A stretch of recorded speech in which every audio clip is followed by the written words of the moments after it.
the truth.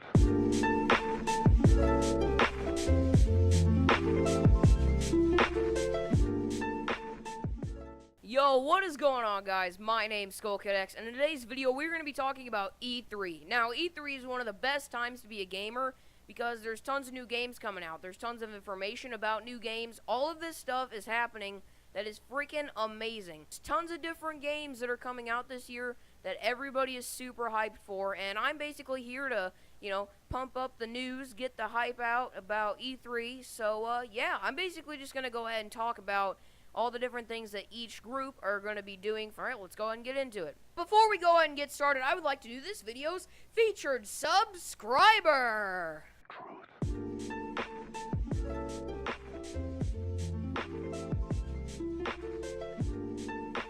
Now, E3 does take place in Los Angeles, California, as most everybody knows by now already, and Nintendo is going to be doing a spotlight presentation at 9 a.m. Pacific time and 12 p.m. Eastern time.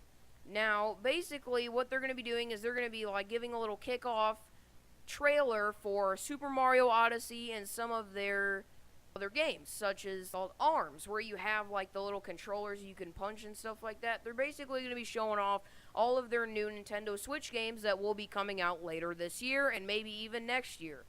Immediately afterwards, they're going to kick off their Nintendo Treehouse Live, just like they do every single year. They're going to be playing the new releases of Nintendo Switch games and Nintendo 3DS games that will be coming to you guys very soon all over the world, so be prepared for it. Also, all the links for their websites and stuff like that they're going to be doing their live streams and the E3 stuff for Nintendo, Ubisoft, all those big guys up there will be linked down in the description box below. June 13th and 14th, they're going to be hosting 2 tournaments for Splatoon 2 and ARMS. Basically, they're going to have people go up there and verse each other for a prize. So they're going to have those tournaments up there. It's going to be super cool. Everybody's going to have tons of fun. Also, something that we might be seeing at E3 this year is a crossover between Mario and Ubisoft. That has been kind of a rumor that's been going around. They're thinking about making a crossover game. I'm not too sure it's going to be there, but if it is, I warned you about it. I think it's just more of a rumor than anything kind of special. Moving on to our next thing is Activision. Activision has confirmed Call of Duty World War II stuff. That is all they're going to be showing this year. I'm not too sure if they're going to be showing anything else, but they have definitely confirmed with us. I have many sources that are saying this, that they will be confirming Call of Duty World War II trailers, gameplay, multiplayer, viewing. Basically, they're just going to let you take a look at the game. They're going to show you all this brand new stuff. Gonna be like, hey, come check it out, play this game, buy it, pre-order it, do whatever you gotta do. And basically, that's all Activision is really gonna be doing this year, is showing off Call of Duty World War II. Next is Bungie. Now, Bungie is gonna be releasing tons of new info on Destiny 2 because it is coming this year, so we can assume that they are going to be dumping out large, massive chunks of information about this game to give you more of a general idea of what the game is going to be like, such as new weapons, areas, weapon perks, more importantly, just many different aspects of the game that we might not know already, stuff like that, so we can get a better idea of what the game is going to be like.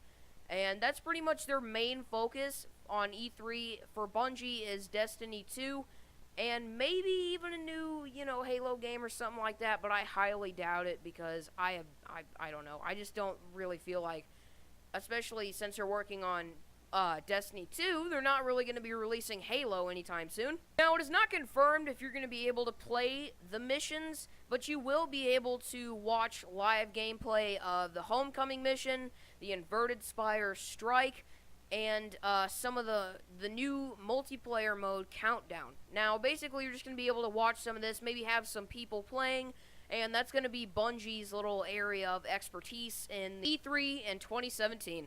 We're also going to now be letting people play as Arc Strider, or some people are calling it Pole Dancer for some unknown reason. Just because it's literally a hunter with a pole. So, Pole Dancer, perfect.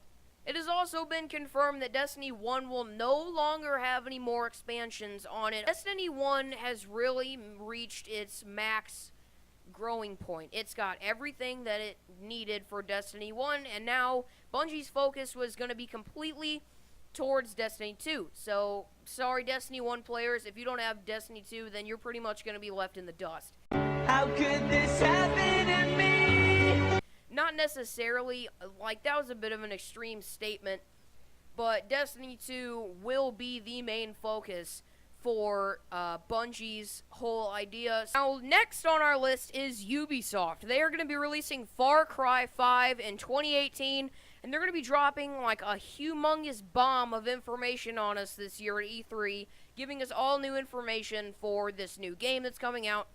And all the trailers for this game is going to be linked in the description box below. So if you really want to go check those out, go ahead and go down to the description. Check it out. They also said something about maybe releasing a Borderlands 3. Now, they have some things ready for that, and they are working on this currently. So I'm not too sure if we're going to have tons of information on Borderlands 3, but I would expect it. Be prepared for Borderlands 3 at E3 this year. They're also talking about making a new Assassin's Creed, and that is a very popular game on pretty much every console and every, gaming genre out there, so be sure to check this out at E3 as well. Ubisoft does seem to be having a lot of interesting plans for E3 this year, including all of these new games and information on them. And Sony was just thinking about partnering up with Ubisoft for doing a Far Cry 5 thing. I thought that was a little bit of a interesting fact for you guys. Moving on to Bethesda, one of the most popular gaming companies in the world. Bethesda Games is freaking amazing. I love them. Now, they're working on releasing Quake. That is a PC game for all of us PC gamers out there. Quake is like an action-adventure RPG kind of thing where it has a level system. Now, there's this thing about Wolfenstein. Wolfenstein is another game that is going to be being released sometime 2017, late 2018. Now, the thing is that there were some clues dropped about what this new Wolfenstein would be called, and in this case, a lot of popular theories are saying New Colossus. Now, this is because of a picture that I'm showing you on screen right now in one of the trailers. It had a thing where it basically said all the Wolfensteins leading up to the newest date, or the newest one, which said New Colossus, and had like little stars for like a release number because there wasn't one yet. So everybody is kind of leading on like, oh man, New Colossus. New Colossus is the new game that's coming out this year for Wolfenstein fans. Be sure to look out for that in the Bethesda section. Now, The Evil Within and Dishonored 2 DLC. The Evil Within, they said that they wanted it to become a series, so they're obviously going to be making another game, maybe even more games. So be on the lookout for Evil Within and Dishonored 2. Be sure to check them out because they will be making new things in Bethesda this year. Elder Scrolls Online. Now, this is a different kind of thing. Instead of like a brand new game, they're going to be making expansions for the already Elder Scrolls game, Elder Scrolls Online. So, basically, it's just going to be some information on that. It's not really something to be too hyped about, unless you're, like, a big Elder Scrolls fan. You're like, yeah, Elder Scrolls, oh! Now, on screen, I'm going to be putting up a map of what E3 2017 is supposed to look like, according to most people. Now, basically, as you can see, every single thing here is laid out in kind of like a half-dome shape. And it's got basically the pink ones in the middle, the yellow ones off to the side, and the blue ones. The pink ones are the giant, big sections, as you can see, and the yellow ones are the smaller-ish sections, and then the blue are the smallest. Now, basically, as you can tell, E3 has a lot of these things going on, so you can definitely find a lot of this stuff as soon as you walk in. Like, as soon as you walk in, you're going to have like Ubisoft, Bethesda, and a bunch of other mainstream gaming conference area things. You know what I'm saying? Basically, it's big, open, and you should definitely go check it out if you have the money for that sort of thing. I wish I could go to E3 to journal, kind of journal what it was like there, but unfortunately I can't because I have to stay home. So yeah, that's going to wrap it up for today's video, guys. Don't forget to drop a like on today's video if you did enjoy. Don't forget to check the description for the E3 news and updates, and also subscribe for more. And if you would like to be the next featured subscriber, comment down below what you are most excited for E3 this year. Thanks for watching, everyone.